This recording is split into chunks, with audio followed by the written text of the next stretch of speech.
que están allá a través de la internet. Le digo esta mañana que aquí en los Estados Unidos pusieron un día, sacaron para celebrar el Día de las Madres. Este es el día que se está celebrando. Para Dios todos los días son iguales. Son el Día de las Madres.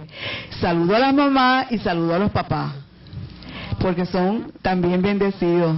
Así que me gozo verles, me gozo con saber que usted está ahí, que se va a nutrir en esta mañana con esa palabra maravillosa, donde dice en Romanos 8:17 que nos hizo herederos, que nosotros tenemos una herencia, pero cuando éramos niños no sabíamos tratar con ella, pero ahora somos adultos. Ahora estamos crecidos, tenemos otra mentalidad, creemos diferente, pensamos diferente, somos de altura, no estamos abajo, estamos como el águila, mirando qué es lo especial que nos vamos a comer en este día. Así que queremos pasarle aquí esta parte a nuestro pastor y los declaro bendecidos, que lo disfruten. Amén.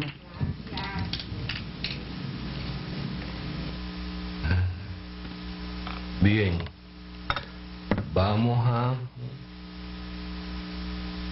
a mirar ahí en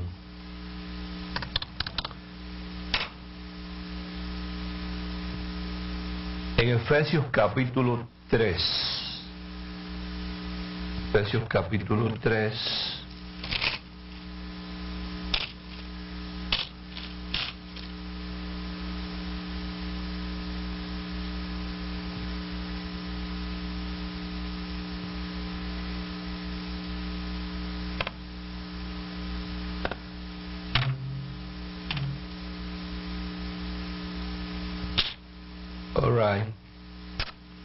Bueno, para las personas que a través del internet se han interesado, el código real, nosotros no vendemos esto. Eso usted tendrá que ir a una librería local donde usted vive y solicitarlo allí. Dicho sea de paso, aquí ya se hace casi imposible conseguirlo. La librería no lo están manejando. Yo supongo que es la misma causa de siempre.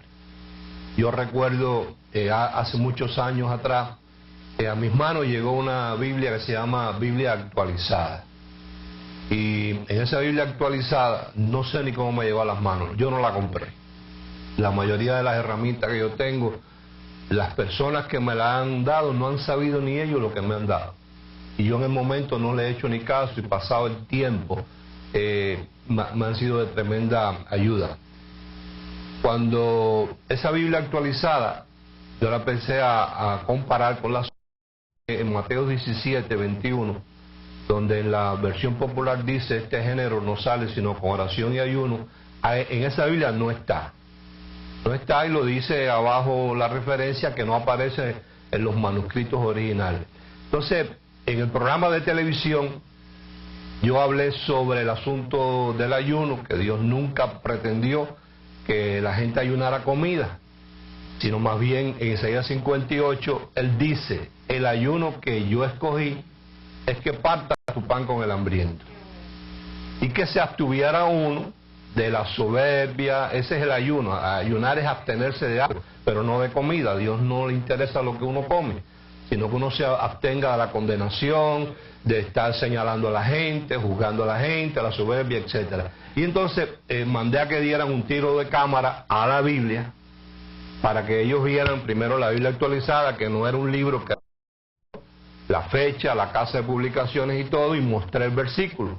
La gente se desbordó a la librería local que se llama Luciano Books a buscarla, y las que quedaban allí las vendieron enseguida, y posteriormente la gente encargaron. Cuando la gente regresaron a buscar sus encargos, Luciano personalmente le dijo: no la vamos a traer más, porque los pastores protestaron y nos amenazaron de que si nosotros traíamos esa Biblia, le iban a prohibir a su gente en las iglesias venir acá a comprar libros, Biblias, música, etcétera, y no podemos darnos ese lujo.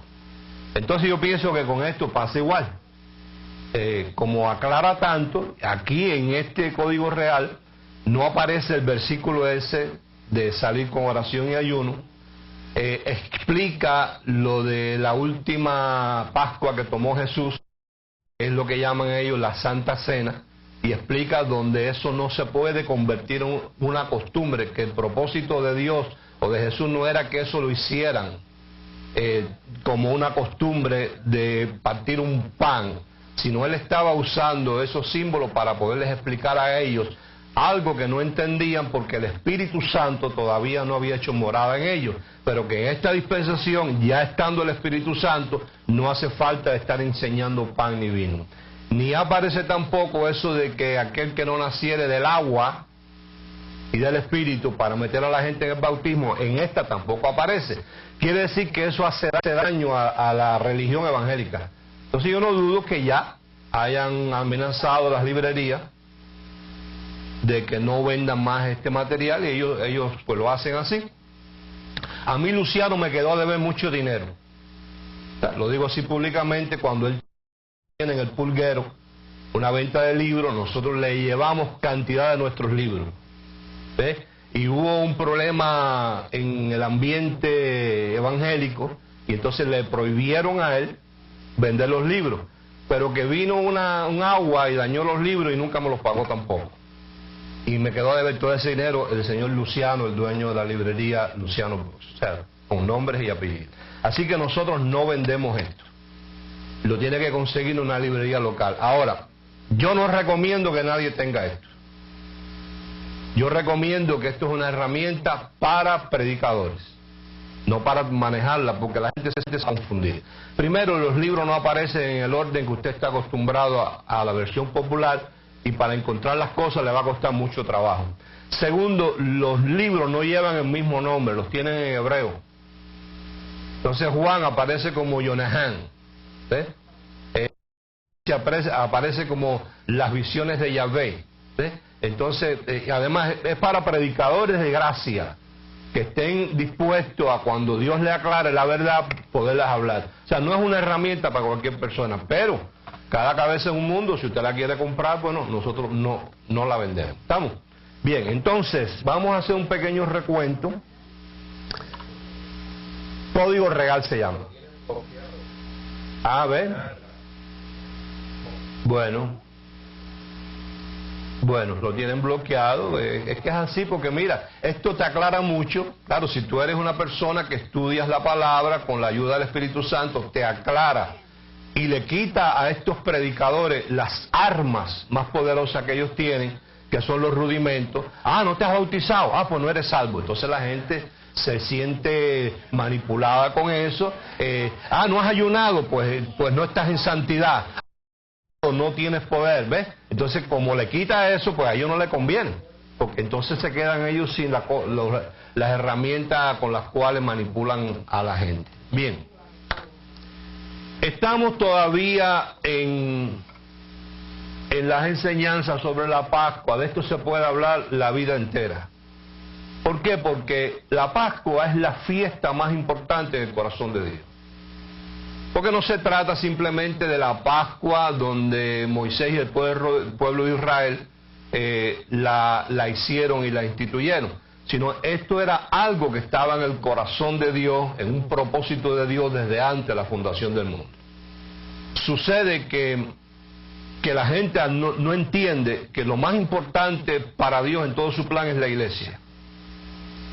Quizás la gente en la iglesia no ha podido entender eso. O sea, si tú observas que Dios, todos los pactos y todos los tratos que hizo con el hombre, le pidió como derramamiento de sangre el sacrificio de animales, y cuando fue a cerrar el pacto de la gracia, que es donde nace la iglesia, él no quiso animales, sino sacrificó la vida de su hijo. Eso solamente nos hiciera entender lo carísimos que somos nosotros. Nos daríamos nosotros mismos un lugar más importante y nos ayudaría a establecer prioridades en nuestras vidas en cuanto a lo que Dios se refiere. Hoy es un día, por ejemplo, que en la mayoría de la iglesia los pastores, los predicadores hablan de las madres, de Ana, de María, de Elizabeth, etc. Pero yo no voy a hablar de la madre, yo voy a hablar del padre, que en algunas ocasiones hace el papel de madre también. ¿Ves? Ese es el que más nos interesa a nosotros. Entonces Dios instituye esto de la Pascua con símbolos visibles, con el propósito de que la iglesia, pasado miles de años, pudiera mirar allí y poder comprender el procedimiento y después suplantarlo con las cosas espirituales. La Pascua, primero que nada, esta gente están presos y esclavos en Egipto. Dios instituye la Pascua, da una fecha, 14 de abril, o sea, el mes de Nisan, y daba las especificaciones que el día 10 de abril se separaba el cordero para vigilar que estuviera sin mancha, sin defecto, y se sacrificaba entre el 14 y el 15.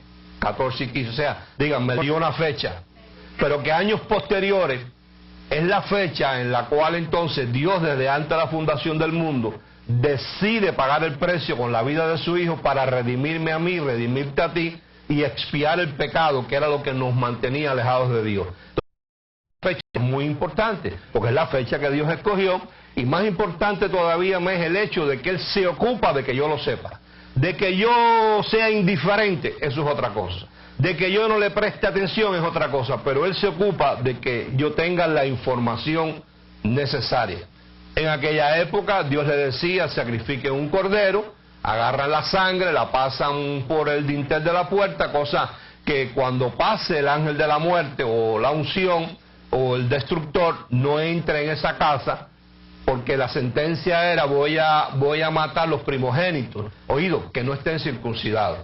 En esta dispensación el cordero es el cordero de Dios que fue sacrificado, y la sangre que Él derramó sobre nosotros, que hablaremos sobre eso en un futuro, sobre las 4 copas y lo que significaban cada una de ellas, que eran las que se usaban dentro del orden de la celebración de la Pascua.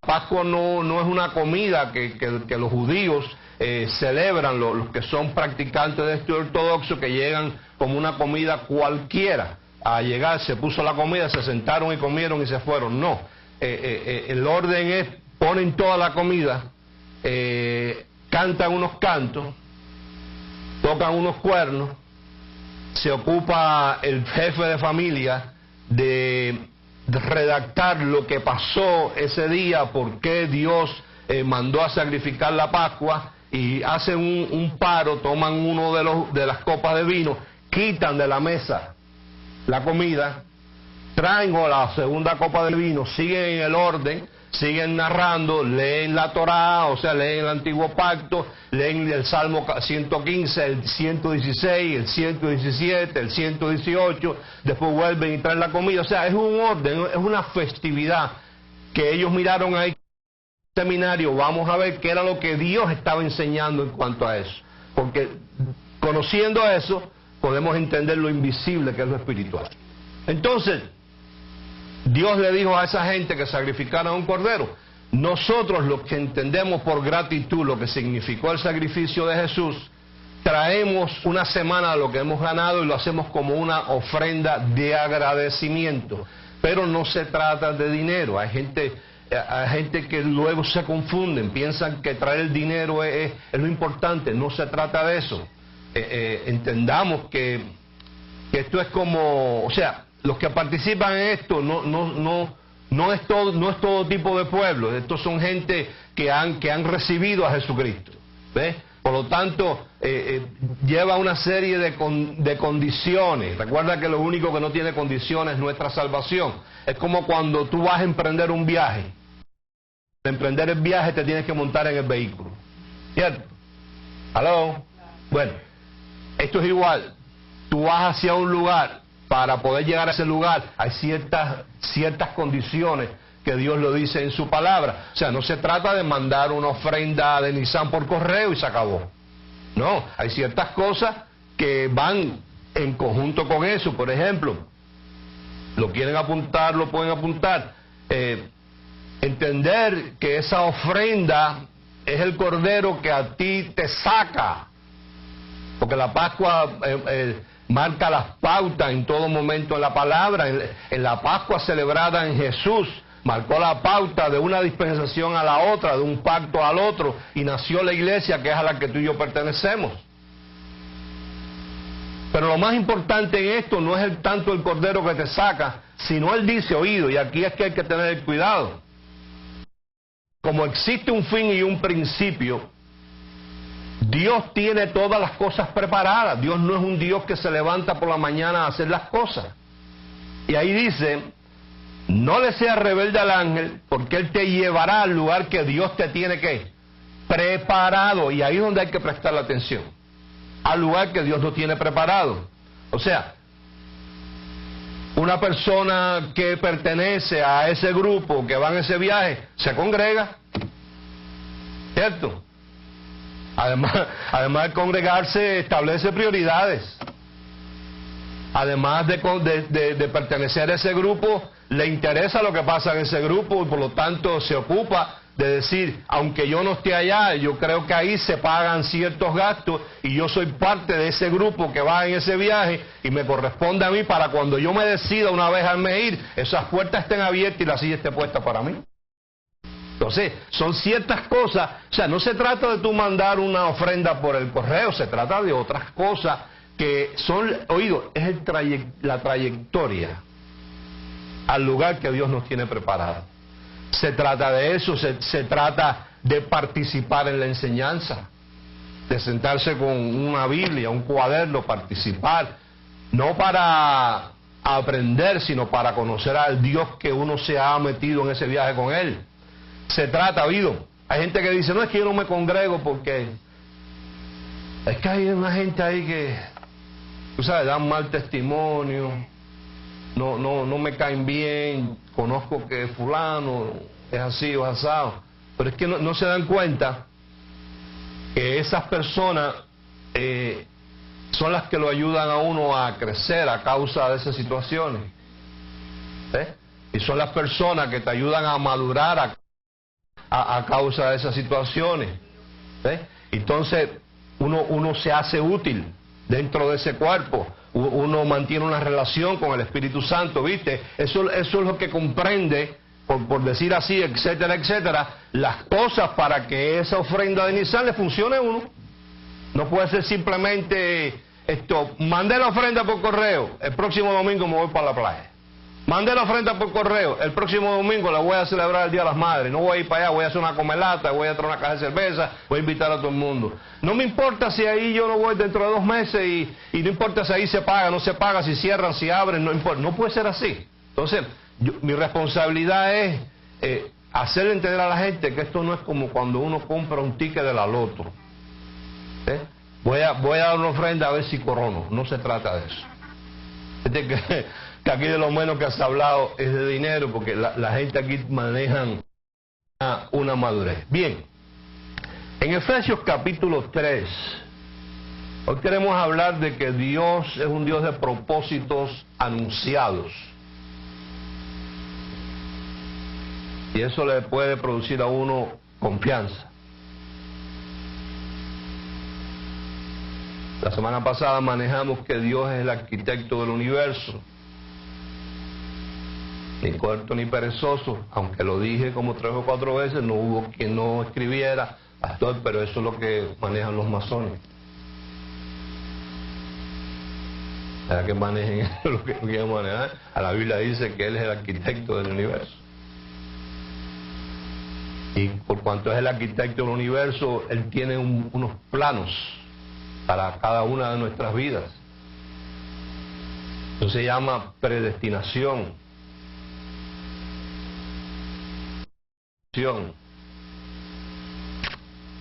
en Efesios capítulo 3, verso 1 en adelante, vamos a leer varios versículos ahí.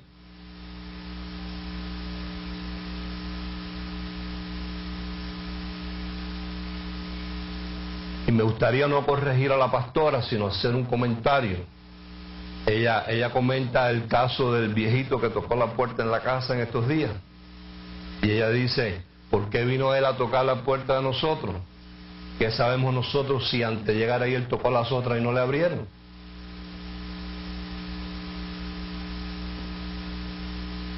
¿Sí o no? Lo más probable es que él haya tocado la primera, es lo obvio, ¿no? Y la persona haya mirado y haya dicho, no, yo no voy a abrirle, ¿verdad? Y tocó la segunda, sabrá Dios si tocó varias, más de 2 o 3 o 4 o 5. Y lo vieron y dijeron, no, yo no me voy a complicar a las 11:30 de la noche. Voy a complicarla. Entonces yo me asomé y no vi a nadie. Volví y me senté y al ratito volvieron a tocar. Y esto es jodedera de los hijos míos seguro, de los nietos que se esconden.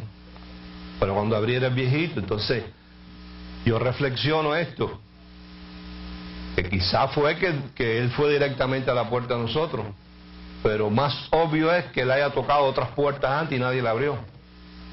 Entonces la vida, oído, se trata de oportunidades para uno decidir qué hace o qué no hace. Y si era un test para mí.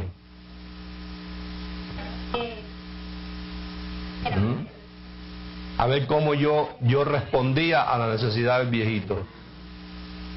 El camino judío, con música judía, me quería vender 2 apartamentos sin dinero, me quería regalar unos muebles, un Walt Junior a las 11:30 de la noche, quería que... Le dije, no, yo no quiero comprar ningún apartamento. Entonces, uno no sabe, uno tiene que estar muy susceptible, mira, a las antenas, sabiendo que lo que has cogido, que las cosas que a uno le pasa no existe la casualidad. Entonces, ahí en Efesios 3, dice, por esta causa yo, Pablo, yo voy a leer de aquí, dice más o menos lo que dice la versión popular, pero aquí hay ciertas cositas que las habla más claramente. Dice, por esta causa yo, Pablo, el prisionero del Mesías. ¿Qué dice ahí la versión popular? Pero aquí dice él. El prisionero, o sea, que él no era de un grupo, él era el prisionero. El prisionero. No dice prisionero Cristo Jesús como uno más, sino el prisionero. Es decir que eso es confirmando lo que el mismo Pablo revela diciendo que Dios le había dicho desde el vientre de tu madre te escogí. Quiere decir que este Pablo era un hombre preparado por Dios desde antes de la fundación del mundo con un propósito. Escriba por ahí lo que quiere decir propósito.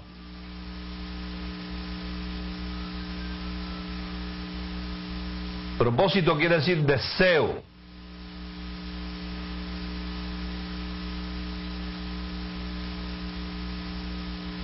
Intención.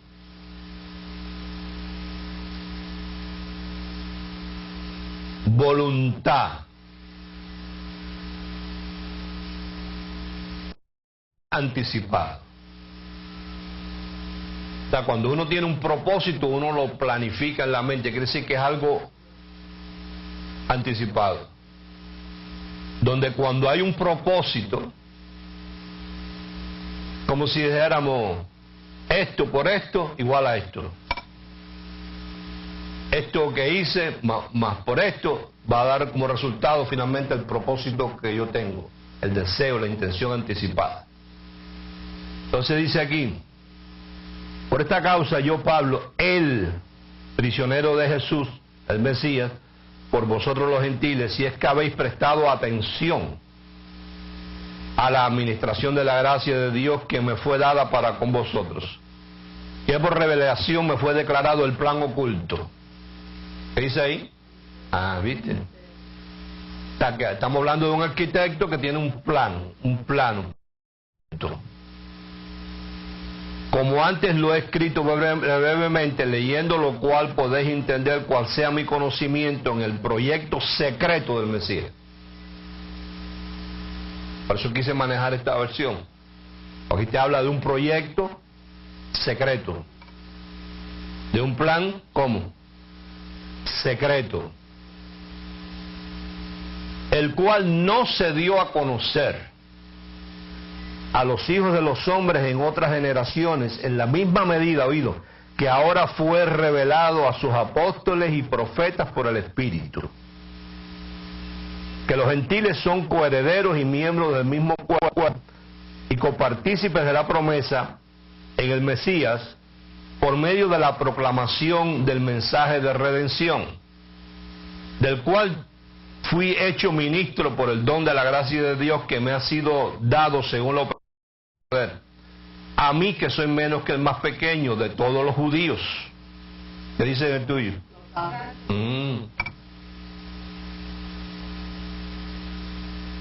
Me fue dada esta gracia de anunciar entre los gentiles la promesa de la redención de las inescrutables riquezas del Mesías y de aclarar a todos cuál sea el momento, oído, y de aclarar a todos cuál sea el momento de administrar el plan secreto.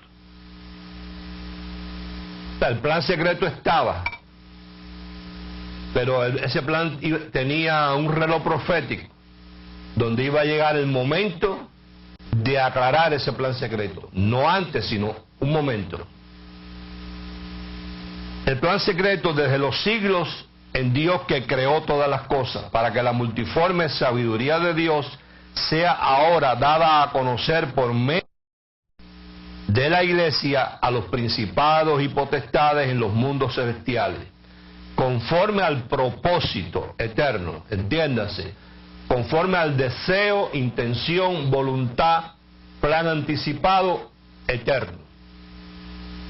O sea, ese propósito que es un deseo, una intención, una voluntad, un plan anticipado, es eterno. Quiere decir, desde que antes de que el mundo existiera, Dios hizo el plan.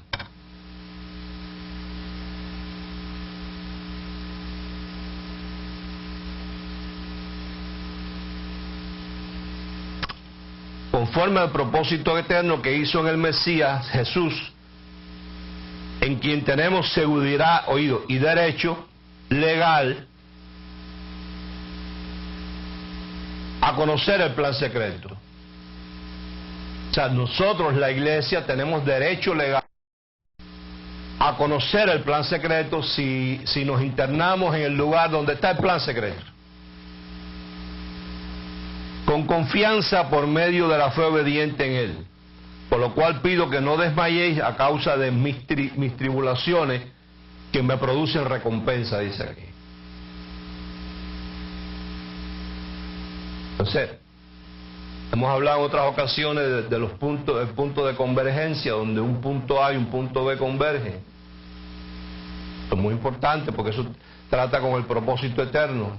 En lugares de la Biblia nosotros leemos, estando Elías en tal lugar, llegó tal persona y sucedió tal cosa. Quiere decir que Elías tenía que estar en ese momento, en ese lugar. Lea conmigo Mateo 17. Mateo capítulo 17.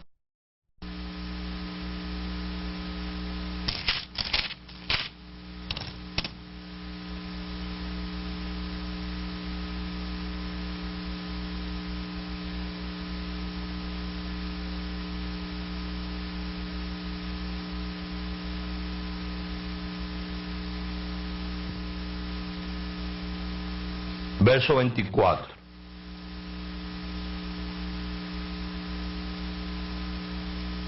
¿Lo tiene? Ok. ¿Cuándo? Ahora, esa palabra tú no la puedes pasar por alto, porque cuando indica tiempo.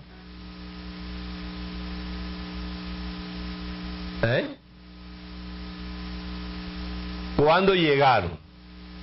O sea, llegaron a una hora determinada. ¿Qué indica eso? Lugar. ¿Qué tenemos en esas simples palabras? Tiempo y lugar. Ahora tú lees eso en cualquier otro lugar y le pasan por arriba y no le prestan atención. Y del versículo, lo que va a pasar ahí, que es un propósito eterno, la importancia está en esas dos palabras. Cuando llegaron a Capernaum, porque indica el tiempo, indica el lugar. O sea, no es lo mismo cuando llegaron a Betania, porque el propósito que Dios tenía no estaba en Betania, sino en Capernaum.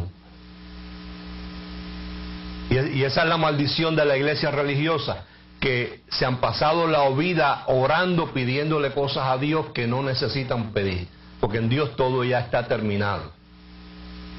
Y a Dios no hay que pedirle nada porque Él sabe todo lo que tú y yo necesitamos. Para lo que hay que orar es dirección al Espíritu Santo para el cuándo y el dónde.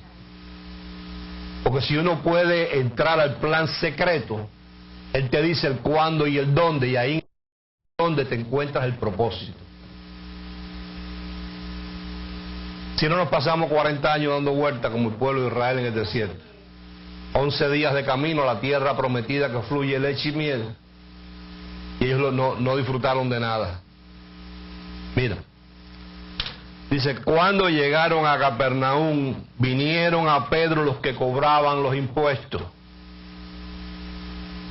y le dijeron, ¿tu maestro no paga los impuestos? Él le dijo, sí. Y al entrar en casa, Jesús le habló primero diciendo, ¿qué te parece, Simón? Los reyes de la tierra, o sea, Jesús no está en la conversación de Pedro con esa gente.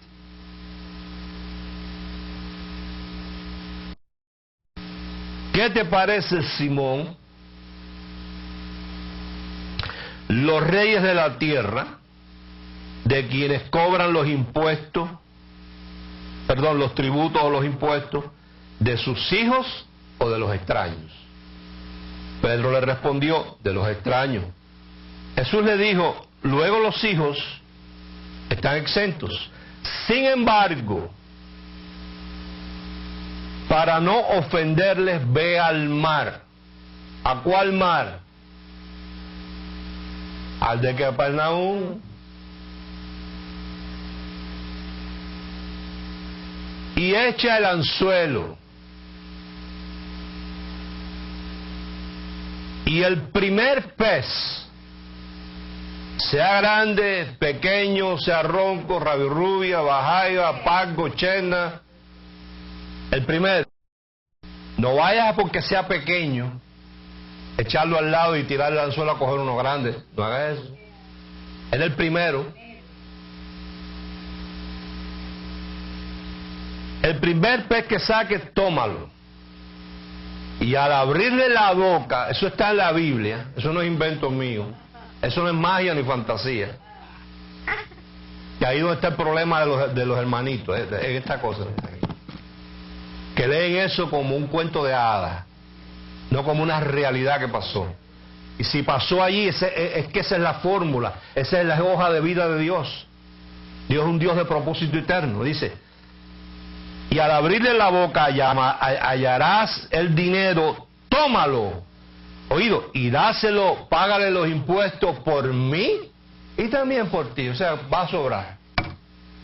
Entonces, ese pez de la fundación del mundo,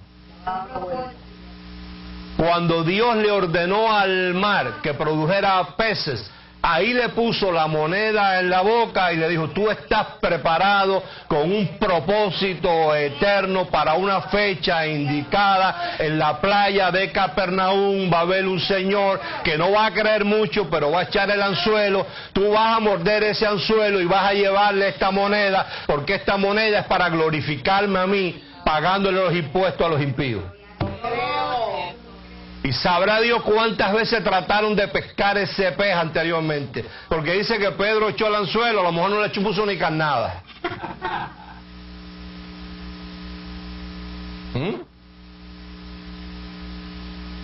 Sabrá Dios cuántas buenas carnadas le echaron los pescadores. Vamos a echarle un camarón. No picó, vamos a echarle un calamar. No picó, vamos a echarle una... No picó, vamos a echar angó.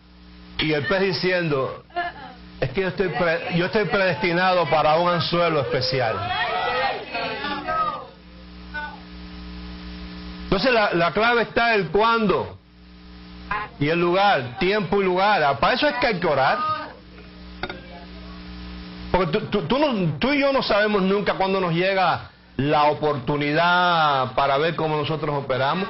Yo pienso que ese viejito cuando tocó mi puerta fue una oportunidad que a mí Dios me dio para ver cómo yo iba a responder a eso. Pero lo mandé a buscar. ¿Cuántas otras puertas habrá tocado? Entonces diga conmigo, Dios es Dios de propósitos eternos. Tu vida tiene un propósito anticipado. Ocúpate de buscarlo. No estés pidiendo, no malgastes más tu tiempo. Ay, Dios mío, ayúdame. ¿Qué es eso? Ya te ayudó, dio la vida de su hijo, lo hizo todo por nosotros. ¿Qué más tú vas a pedir que te haga? Entonces usa tu tiempo en buscar tiempo y lugar. Tiempo y lugar. Tiempo y lugar. Ese debe ser tu estilo de vida. Porque si Dios te predestinó, Efesios 1, vamos a leerlo ahí.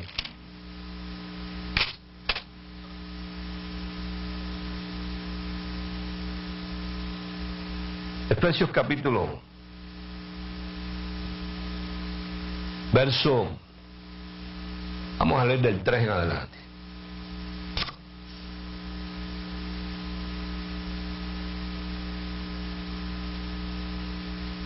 Dice, bendito el Dios y Padre de nuestro Mesías, que nos bendijo con toda bendición espiritual en los lugares celestiales, en el Mesías, según nos escogió en Él. ¿Cuándo? Antes de la fundación del mundo, para que fuésemos un pueblo apartado. Cuando yo te pregunto algo, te pido que repitas para que se te grabe, no para que me ayude a mí a predicar, es para ayudarte a ti. ¿Está bien? Porque está probado que cuando tú repites, te oyes a ti mismo y se te graba. O sea, tu conciencia dice, mira, lo dijo, quiere decir que eso es lo que cree. O sea, no es para que me ayude a mí a predicar. Dice, según nos escogió en Él. ¿Cuándo? A ver si tengo un grupo más grande que crean eso. Según nos escogió en Él, ¿cuándo? Para que tú lo puedas creer. Que no te escogió Mahoma, no te escogió tu mamá ni tu papá, te escogió Dios antes de la fundación del mundo. Oído, y te predestinó en amor.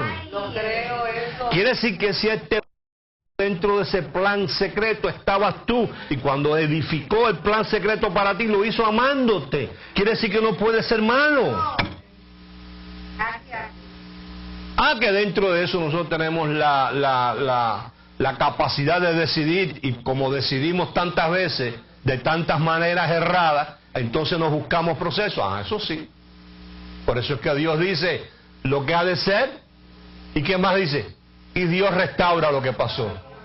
¿Por qué Dios tiene que restaurar si Él todo lo hace bien? Porque nosotros hicimos algo incorrecto y Él tiene que venir entonces a restaurarlo.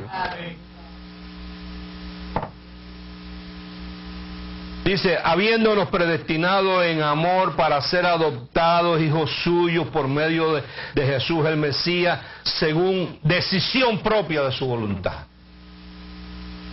para alabanza de la gloria de su gracia, la cual nos confirmó gratuitamente en el amado. Tenemos la redención por su sangre, el perdón de pecados voluntarios. Ahora, date cuenta de una cosa que te quiero yo explicar. Esa palabra ahí lo dice todo. Oído, está el pecado original de Adán, que tú no tuviste culpa, pero están los tuyos voluntarios. En tu versión popular no aparece así. O tú no estás aquí. Deberías haber brincado ahí, porque eso es una palabra extraña en tu versión popular, que quiere decir pecados voluntarios. Porque tú sabes lo que se te maneja a ti en la religión evangélica, que Jesús solamente derramó su sangre para librarte del pecado de Adán. Y de los tuyos voluntarios. No, los míos voluntarios yo tengo que pasar al frente todos los domingos. Debías haber brincado en la silla para saber que por su sangre, no solamente el de Adán, sino los tuyos voluntarios también fueron perdonados.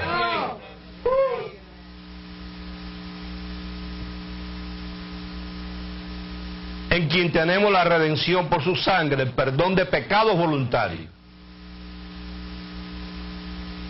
Que han sido pocos, muchos o regulares. ¿Sí o no? Pocos. Dice. Casi ninguno dice que. Simples pecadillos.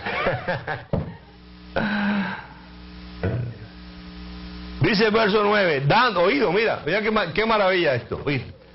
Dándonos a conocer, ¿qué? El plan secreto. O sea, si tú no lo quieres conocer, no es problema de Dios.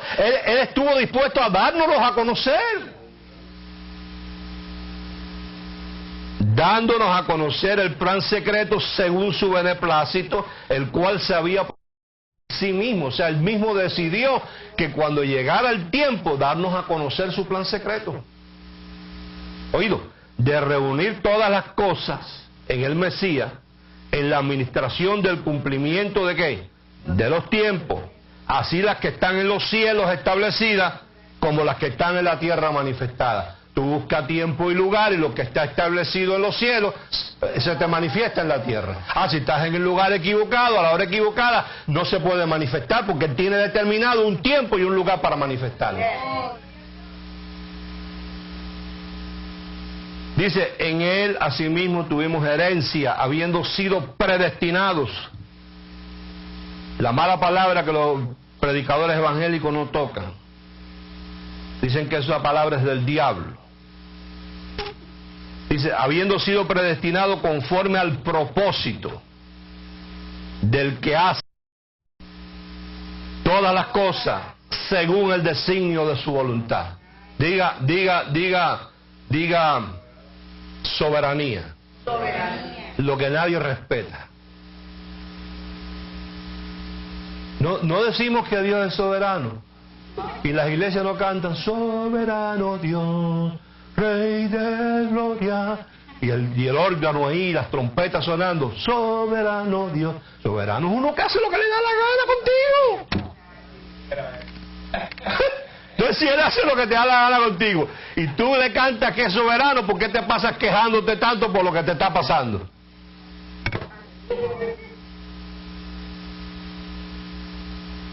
En Él asimismo tuvimos herencia, que no tiene nada que ver con nuestra fe, sino con nuestra obediencia. Habiendo sido predestinados conforme al deseo, intención, voluntad, plan anticipado eterno de Dios. Lee conmigo en el libro de Ruth.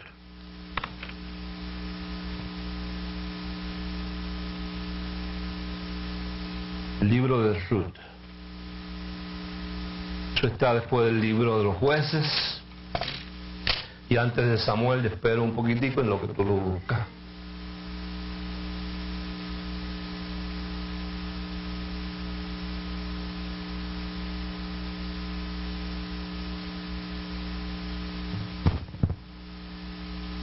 Ruth es una mujer excepcional.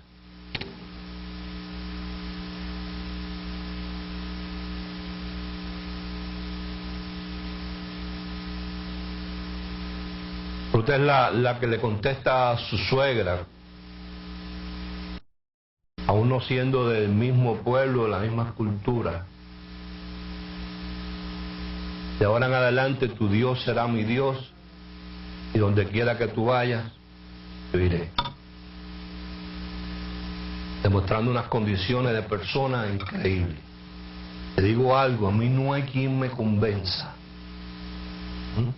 No hay quien me convenza, ni patriarca, ni apóstol, ni obispo, ni nada, de ese versículo tan poderoso que dice que Dios derramaría de su espíritu sobre toda carne. Hay cantidad de gente que yo conozco que no son evangélicos, que a mí no me cabe la menor duda de que Dios tiene cuidado de ellos. Ahí en el libro de Ruth, capítulo 2.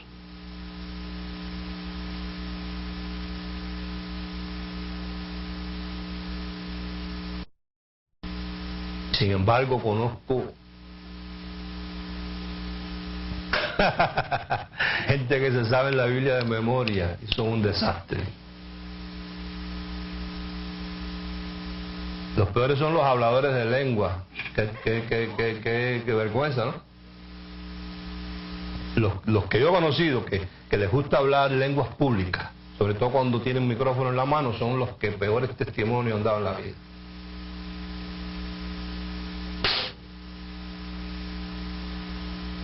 Dice ahí en el libro de Ruth. ¿Lo encontraste? ¿No? Ah, no lo ha encontrado, doctora, espérate. Después de Jueces.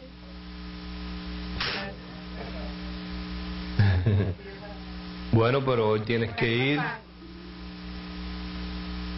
Libro de Ruth.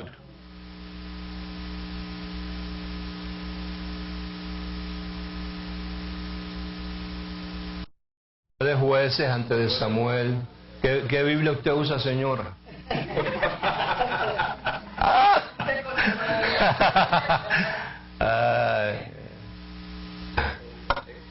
Dime, pero ven acá. ¿Dónde tú estás metida? Dame para buscártelo, ¿eh? Mira esto como depende de mí, mira. Mira esto como depende de mí, mira. Sí, nada puedo hacer. Sí, no puedo hacer. Ay, gracias.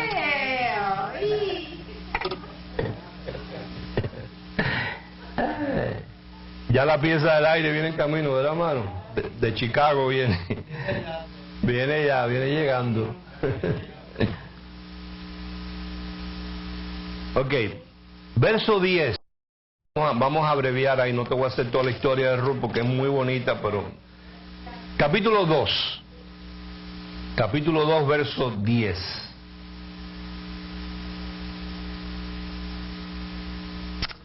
Dice, ella entonces, refiriéndose a Ruth, bajando su rostro se inclinó a tierra y le dijo, ¿por qué he hallado gracia en tus ojos para que me reconozcas siendo yo extranjera? Y respondiendo Booz le dijo, he sabido todo lo que has hecho con tu suegra. ¿Viste? A Ruth le dieron oportunidad de decidir su actitud de cómo se iba a comportar con su suegra. Y basado en cómo ella se comportó con su suegra, por esto produjo esto. Entonces dice, he sabido todo lo que has hecho después de la muerte de tu marido y que dejando a tu padre y a tu madre y a la tierra donde naciste, has venido a un pueblo que no conociste antes.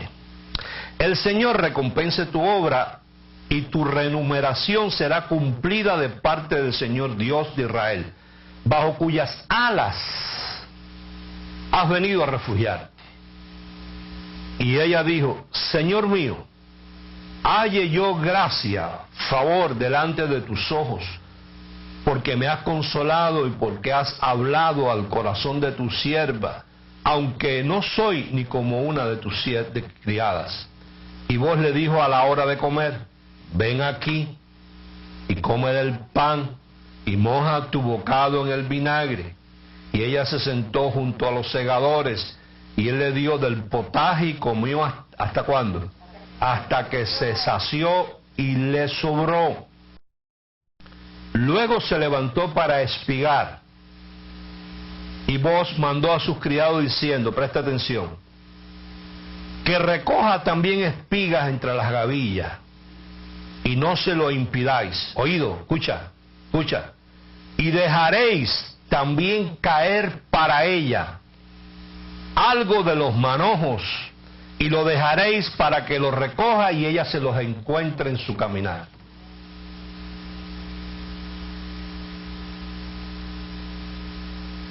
Vos que representa aquí, un día vamos a hablar un poquito de eso, representa a Dios, le está diciendo a los segadores, por ahí hay una tal Ruth, pero la tengo en tanta estima y ha hallado favor y gracia ante mis ojos, que ustedes que son los segadores, lo van a hacer como si ustedes no se dieran cuenta. De lo que ustedes van segando, van haciendo manojo, pero del manojo tiran algo ahí, para cuando ella venga en su camino se lo vaya encontrando, no tenga ni oído, ni que sembrar, ni cegar, sino que se lo encuentre ya. Bueno, diga tiempo y lugar, propósito eterno. Y dejaréis caer para ella algo de los manojos y lo dejaréis para que lo encuentre y lo recoja. Y no la reprendáis, o sea, cuando ella lo esté recogiendo, no se lo impidáis, no la reprenda, no la regañe, que eso es un mandato mío. Espigó pues en el campo hasta la noche y desgranó lo que había recogido, y fue como un efa, 37 libros de cebada, y lo tomó y se fue a la ciudad, y su suegra vio lo que había recogido, sacó también luego lo que le había sobrado después de haber quedado saciada y se lo dio a la suegra. Entonces, si estamos en el tiempo y en el lugar, ¿qué nos enseña? Que nos vamos a encontrar. Una última cosita y nos vamos. Hebreos capítulo 8. Diga tiempo y lugar. Tiempo y lugar. Diga tiempo y lugar. A ver, 2 o 3 más, para que se oiga así. Diga tiempo y lugar. Dígalo fuerte, tiempo y lugar. Y preste su atención en ese diario vivir, tiempo y lugar. Tiempo y lugar. Hebreos capítulo 8. Yo lo voy a leer de aquí, de esta versión. Y ahí vamos a terminar.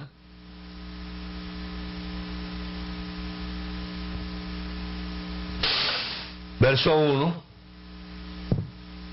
Dice, ahora bien, el punto principal de lo que venimos diciendo es esto. Tenemos un Cohen Hagadol, un sumo sacerdote que fue sentado a la diestra del trono de los cielos, administrador de las cosas sagradas, oído, y del auténtico, diga auténtico, tabernáculo que construyó el Eterno, no un hombre. Porque todo sumo sacerdote es constituido para presentar tanto ofrendas como sacrificios, por lo cual es necesario que el Mesías también tenga algo que ofrecer.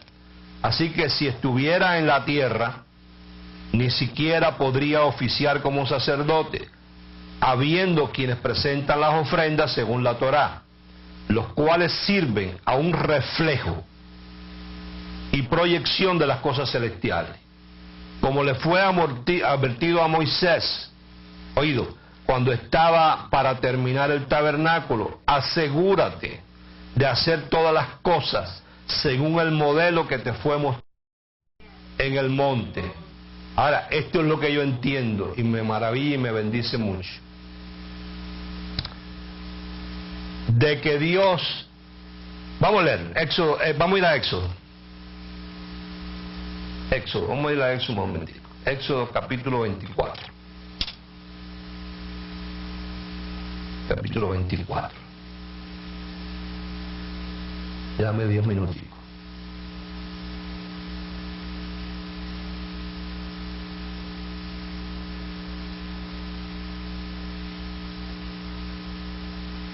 Verso 1. Dijo el Señor a Moisés: sube ante el Señor tú y Aarón, Nadab y Abiú y 70 a los ancianos de Israel, y los inclinaréis desde lejos. Pero Moisés solo se acercará al Señor, y ellos no se acerquen, ni suba el pueblo con él. Y Moisés vino y contó todas las palabras del Señor y todas las leyes, y todo el pueblo respondió a una voz y dijo: haremos todas las palabras que el Señor ha dicho. Mentira. Y Moisés escribió todas las palabras del Señor, y levantándose de mañana edificó un altar, diga, al pie del monte. Y 12 columnas según las 12 tribus de Israel, y envió jóvenes de los hijos de Israel, los cuales ofrecieron holocaustos y becerros como sacrificios de paz al Señor. Y Moisés tomó la mitad de la sangre y la puso en tazones. Verso 6. Y Moisés tomó la mitad de la sangre y la puso ¿dónde? En tazones. Y esparció la otra mitad de la sangre sobre el altar. Y tomó el libro del pacto y lo leyó a oídos del pueblo, el cual dijo: haremos todas las cosas que el Señor ha dicho y obedeceremos. Mentira. Entonces Moisés tomó la sangre y roció sobre el pueblo y dijo: he aquí el pacto del Señor ha hecho con ustedes sobre todas estas cosas. Y subieron Moisés y Aarón, Nadab y Abiú y los 70 ancianos de Israel. Y vieron al Dios de Israel, y había debajo de sus pies como un embaldosado de zafiro, semejante al cielo cuando está sereno. Mas no extendió su mano sobre los príncipes de los hijos de Israel, y vieron a Dios, y comieron y bebieron. Entonces el Señor dijo a Moisés: sube a mí al monte, Fíjate que ellos estaban al pie del monte. Ahora Dios le dice a Moisés, sube al monte, tú solo. Sube a mí al monte, ¿y qué dice? Y espera allá. Espera allá. Ya tienes el lugar, ahora te hace falta el tiempo. Espera allá. Y te daré tablas de piedra y la ley y mandamientos que he escrito para enseñarles. Y se levantó Moisés con Josué su servidor, y Moisés subió al monte de Dios. Y dijo a los ancianos, esperadnos aquí hasta que volvamos a vosotros. Y he aquí Aarón y Hur está con nosotros, el que tuviera asuntos acuda a ellos. Entonces Moisés subió al monte, y una nube cubrió el monte, y la gloria de Dios reposó sobre el monte Sinaí, y la nube lo cubrió por 6 días, y al 7º día llamó a Moisés de en medio de la nube. Oído, 6, ¿por qué 7? Ese era el tiempo que necesitaba Moisés para oír a Dios. Dios estaba listo para hablarle, pero Moisés no, como estamos la mayoría de nosotros. Entonces, fíjate que Dios no le va a hablar al pie del monte, le manda a subir al monte. O sea, hay un territorio, entiéndeme, bendecido. Hay un territorio que tú necesitas pisar alguna vez en tu vida, que es otra dimensión, es otra esfera, es otra transición, donde uno está más accesible a que Dios lo oriente a uno a través del Espíritu Santo. La misma gente de estas que ayunan pierden su tiempo, porque no se trata de pasar hambre y se...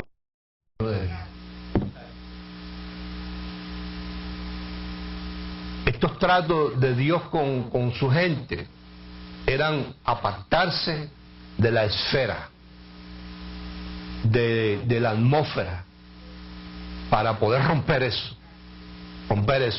Que cuando se rompe esa esfera, tú no te acuerdas de que mamá está en la casa, ni papá tampoco, ni la mujer, ni el marido, ni los hijos, oído, y no te acuerdas ni de la comida, también es verdad. Pero tú no te metes a un lugar a pasar hambre. Tú te metes a un lugar a romper esa esfera para poder oír la voz de Dios. Que dentro de eso, tú te olvidaste de la comida y se te quitó el hambre. Eso no se llama ayuno. Eso es otra cosa, eso son otros 20 pesos. O sea, tú no te metes a pasar hambre. Tú te separas, tú rompes la esfera esa de la razón, de la lógica, de lo natural, que es en lo que estamos envueltos la vida entera. En la casa, en el diario vivir, en el negocio, en el trabajo, en la iglesia, en los televisores, en las noticias. Las 24 horas al día ese es nuestro ambiente. Por eso nos cuesta trabajo el domingo cuando venimos poder asimilar lo que Dios nos quiere decir, porque no rompemos la esfera. Venimos corriendo muchas veces, no nos preparamos mentalmente para llegar y decir, no estoy al pie del monte. Entonces, 7 días necesitó Moisés para que Dios... Dice, y al 7º día llamó a Moisés en medio de la nube. Estaba en medio del monte. Aunque había subido, estaba en medio. Ahora mira esto. Y la apariencia de la gloria del Señor era como un fuego abrasador en la cumbre del monte a los ojos de los hijos de Israel. Oído. Y entró Moisés en medio de la nube y subió al monte. Pero que no había subido ya. Sí, había subido hasta la mitad. Ahora subió al tope del monte. Después que había roto la esfera de la razón y la lógica, estaba preparado para oír lo que Dios le iba a decir, que eran las especificaciones de cómo iba a edificar el tabernáculo. Porque el verdadero no fue el que Moisés edificó, el verdadero era el que estaba en el tercer cielo.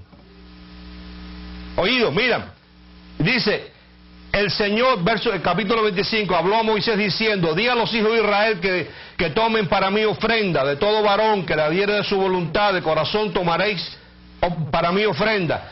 Esta es mi ofrenda, tomaréis azul púrpura, carmesí, lino fino, pelo de cabra, pieles de carnero, teñidas de rojo, pieles de tejones, madera de acacia, para el aceite de la unción y para el incienso, piedras de ónix, piedras de engaste, etcétera, etcétera. Y harás un santuario para mí y habitaré en medio de ellos. Oído, conforme a todo lo que yo te muestre, el diseño del tabernáculo y el diseño de todos tus utensilios, así lo haréis. Ahora, ¿para qué Dios? Aquí termino. ¿Para qué Dios hace que Moisés esté 7 días metido en ese monte? Por supuesto, me imagino que ni comió, ni bebió, ni nada, estaba borracho, un éxtasis ahí, fuera del mundo de la razón, de la lógica, y después que Moisés logra romper eso y estar susceptible a la voz de Dios, a lo que Dios le iba a decir, entonces Dios lo llama y le dice, ahora estás listo para subir al pico del monte. Y en el pico del monte lo mete 40 días más. 47 en total. ¿Ah? Para darle las directrices, el plano, las medidas de cómo iba a ser el tabernáculo. Y después que se lo dijo, le dijo, ahora escríbelo. Ahora trabájalo. Edifícalo. Ahora constrúyelo. ¿Tú sabes para qué? Para que tú pudieras leerlo y entenderlo. Para que tú y yo podamos entender el verdadero que es invisible que está en los cielos.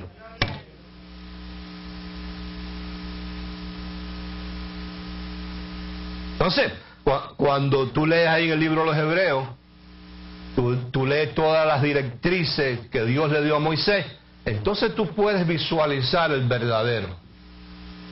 Puedes visualizar paso por paso el sacrificio de Jesús. Puedes visualizar por qué Él padeció fuera del campamento, por qué padeció fuera de los muros, lo que significaba el altar de bronce, lo que significaba la fuente del agua, lo que significaba el candelabro de encendido 24 horas al día, lo que significaba la mesa de los panes, significaba el altar del incienso, lo que significaba el velo, lo que significaba el arca, lo que significaba el propiciatorio, para que tú y yo pudiéramos entender todo lo que hizo Jesús por cada uno de nosotros. ¿Sí? Pues ese fue el único propósito, que Dios molestara tanto a Moisés. Entonces yo le agradezco mucho a Dios que le haya molestado a Moisés, y a Moisés algún día le daré un abrazo y le diré, oye, como pasaste trabajo por culpa mía porque me serviste de ejemplo. Bien, vamos a declarar la palabra por esta finanza. Esperamos que ya la próxima semana ustedes no tengan que padecer tanto con las luces de la televisión como yo. ¿Ustedes los queman como a mí? Pareciera. Y el seminario que vamos a dar, lo vamos a dar un domingo. No tengo fecha todavía, no estoy apurado para darlo. Lo voy a dar porque estoy empujado por Dios para darlo, no porque quisiera. Vamos a hacerlo apuntado. Ojalá que la gente que faltan tanto a la iglesia no vengan ese día. Porque sí, porque les va a hacer daño oír algo para los cuales ellos no están al día. O sea, la gente sin falta debería ponerse al día en el internet. Porque este no es un mensaje común y corriente. Este es otro tipo de mensaje. Algunos no se han dado cuenta después de tantos años dónde están. Deberían no estar aquí. Pero les sería no de bien venir y estar mirando para el techo y no entender de lo que se está hablando. Porque vamos a hablar de lo que significaron las 4 copas que Dios instruyó a que se tomaran durante la Pascua. Y qué simbolizaba y qué significaba cada una de ellas para nosotros. Entonces yo pienso que como se trata de sangre, es algo serio. Entonces quisiera...